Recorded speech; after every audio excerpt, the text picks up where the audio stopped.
इस सेशन में हम देखेंगे कि हम कैसे खुद के कस्टम अल्फ़ा बना सकते हैं जो कि हमें हेल्प करते हैं फ्यूचर में स्कल्प्ट के लिए। उसके लिए मैंने एक प्लेन लिया है, इस बार मैंने क्यूब का यूज़ नहीं किया है।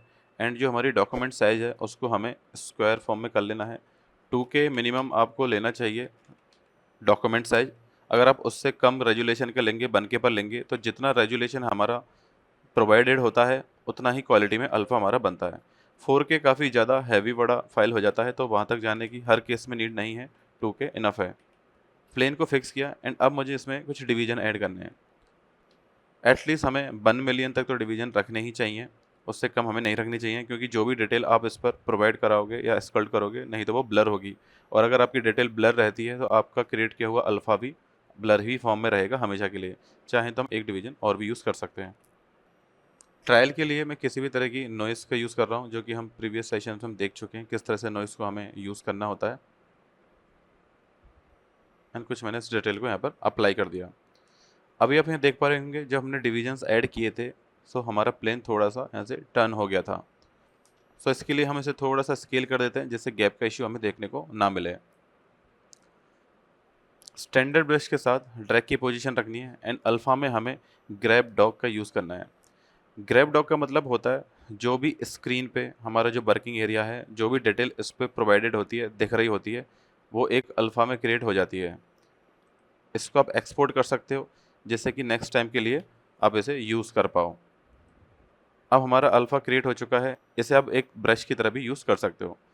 मैं डिटेल जो हमने इस पे दी थी उसे अंडू कर देता हूँ एंड आप यहाँ पर चेक करोगे जैसे ही हम इसको ड्रैग करेंगे तो जो डिटेल हमने स्कल्ट की थी वो हमें देखने को मिल गई।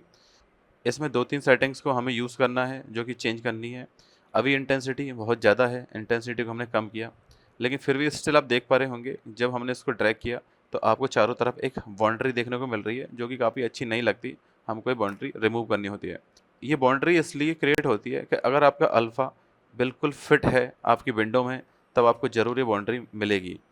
तो इसको ब्लर करने के लिए आप फ़ोटोशॉप में जाके यहाँ से ग्रेडिएंट यूज़ कर सकते हो, लेकिन ज़रूरी नहीं कि हम हर बार फ़ोटोशॉप में ही जाएँ। मॉडिफाई सेटिंग्स के अंदर आरएफ की वैल्यू को जैसे ही थोड़ा-सा इंक्रीज़ करेंगे, जैसे मैंने यहाँ पे इसे थोड़ा-सा इंक्रीज़ किया, तो आप यहाँ पे देख पाओगे कि हमारा ग्रेडिएंट हमें ऑटोमैटिकली मिल गया है।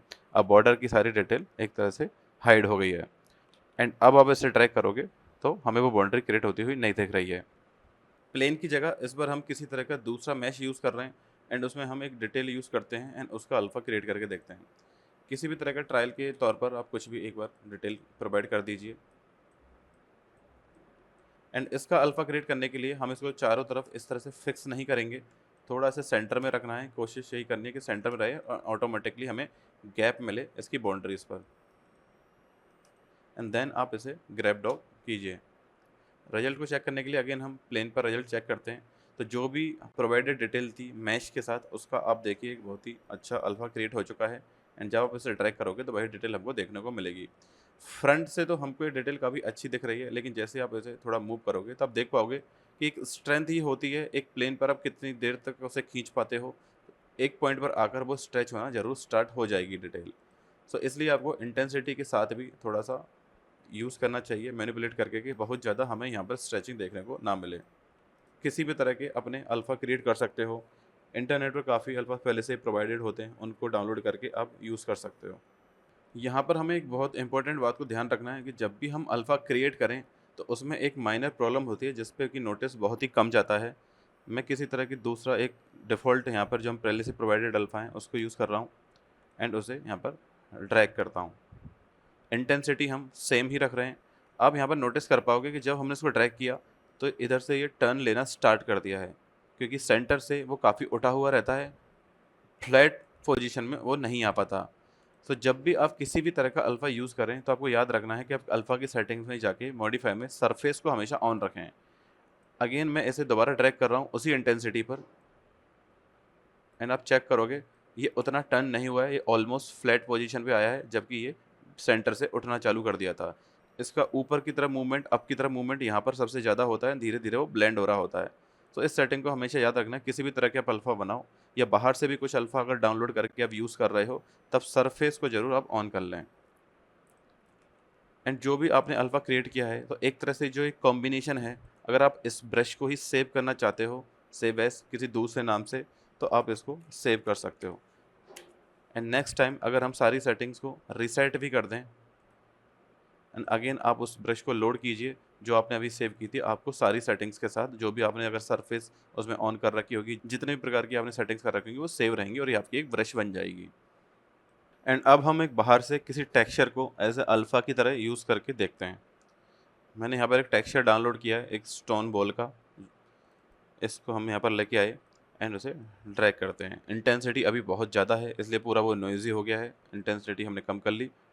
हर टेक्सचर के लिए इंटेंसिटी अलग अलग वर्क करेगी, ऐसे हम कोई फिक्स सेटिंग पर नहीं रह सकते हमेशा के लिए जिस पर इंटेंसिटी सेट हो जाए हर एक इमेज के लिए। इसको हमने फिर से ट्रैक किया, ये स्टिल अभी भी बहुत ज़्यादा नॉइज़ी दिख रही है।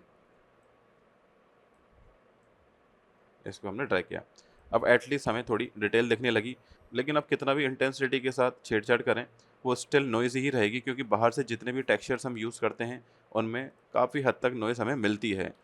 काफ़ी क्लीन टेक्सचर का मिलना काफ़ी मुश्किल हो जाता है क्योंकि ये कोई जीब्रश में बना हुआ अल्फ़ा नहीं है, ये सिर्फ एक टेक्सचर है, तो उसमें इस तरह की प्रॉब्लम देखने को मिलेगी। तो ऐसे केसेस में फिर भी स्टिल आपको अगर ये यूज़ करना है, आरएफ को आप यूज़ करना चाहें, नहीं करना चाहें, वो देख सकते हैं। लेकिन आप इसकी थोड़ी-सी इंटेंसिटी ब्लर कर सकते हो। बहुत ज़्यादा नहीं, मैं बस 1 पर ही इसकी इंटेंसिटी ब्लर कर रहा हूँ एंड अब आप चेक करोगे थोड़ा-सा ये पहले से स्मूथ आ रहा है।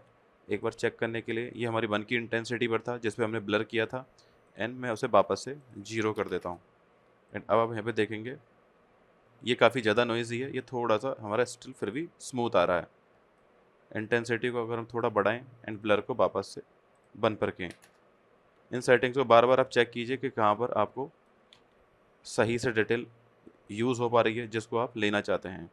तो अब काफ़ी डिसेंट एक रिजल्ट आ रहा है, इसके ऊपर आप थोड़ा स्कल्प्ट करके इसे इम्प्रूव कर सकते हैं। तो जब भी किसी तरह का बाहर टेक्सचर यूज़ करना है एज़ अल्फ़ा तो आपको ब्लर की सेटिंग को 1 या 2 उससे ऊपर थोड़ा ना जाएँ क्योंकि बहुत ज़्यादा ब्लर पर जाओगे तो इमेज ही आपकी पूरी ब्लर हो जाएगी, डिटेल सारी ब्लर हो जाएँगी।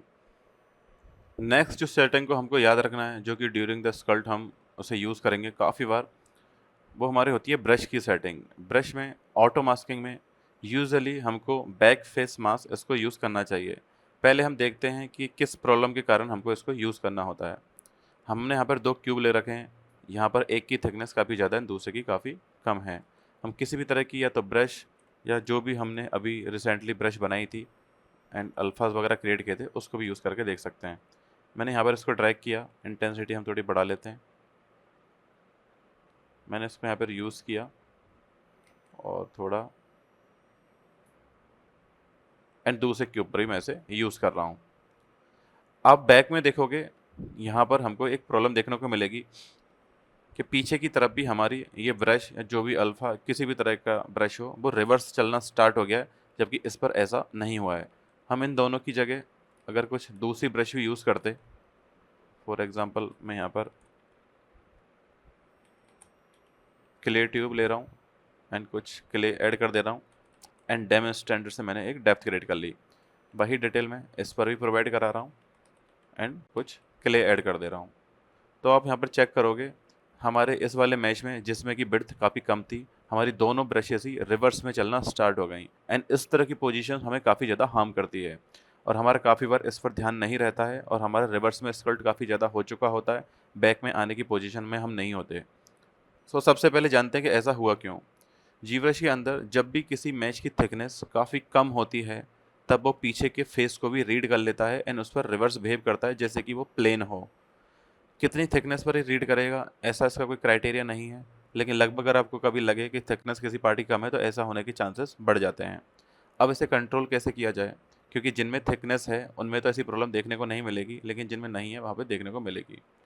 तो इसके 2 तरीके हैं। पहला तो हमारे ध्यान में आएगा कि क्यों ना हम इसे मास्क कर दें एंड जो एरिया मास्क होता है फिर उस पर इस तरह की डिटेल के चलने के चांसेस लगभग या ऑलमोस्ट ना के बराबर हो जाते हैं। वो ऐसा होगा ही नहीं क्योंकि एक तरह से हमारा एरिया लॉक हो चुका है। लेकिन ये तो अभी फ्लैट पोजीशन पे है, हम इसको मास्क कर सकते हैं। आने वाले टाइम में सारे के सारे मैश हमें स्क्वायर फॉर्म में नहीं मिलेंगे, उनकी शेप कुछ होगी, किसी एंगल में वो टर्न होंगे एंड मास्किंग को भी हम कब तक करेंगे, ये एक रियलिस्टिक अप्रोच नहीं होगी। सो इसके लिए हमको ब्रश के अंदर ऑटो मास्किंग के अंदर बैक फेस मास्क को यूज़ करना होता है। इसको मैंने ऑन कर लिया है डेम स्टैंडर्ड ब्रश के साथ एंड पीछे मैंने कोई भी मास्किंग नहीं की है। अब मैं ब्रश को यूज़ करता हूँ तो आप देखोगे यहाँ पर किसी भी तरह का इफेक्ट नहीं आया है क्योंकि जिस भी ब्रश पर हम बैक फेस मास्क को ऑन करते हैं, तो वो उस मैश को इस तरह से रीड करता है जैसे कि पीछे का फेस एक तरह से मास्क ही हो। इसको इस तरह से आप समझ सकते हो। अब अगर मैं दोबारा क्लियर ट्यूब को लूँ एंड इसे यूज़ करूँ, तो ये रिवर्स में चलना स्टार्ट हो जाएगा, बैक फेस पे रीड कर लेगा। क्योंकि बैक फेस मास्क सिर्फ उसी का ऑन होगा जिस ब्रश का हमने किया था। अगर आप मल्टीपल ब्रशेस यूज़ करना चाहते हो, तो आपको हर ब्रश का बैक फेस मास्क यहाँ से ऑन करना होगा एंड तब आप उसको आसानी से स्कल्ट कर सकते हो। क्योंकि यूजुअली जब हम स्कल्ट करते हैं, कुछ 3, 4, 5 ब्रशेस ही होती हैं जिनको हम ज़्यादातर यूज़ लेते हैं किसी भी तरह के कॉम्बिनेशन के लिए। तो ऐसे केसेस में आपको काफ़ी केयरफुल रहना है, नहीं तो आपकी फाइल के ख़राब होने के चांसेस काफ़ी बढ़ जाएँगे।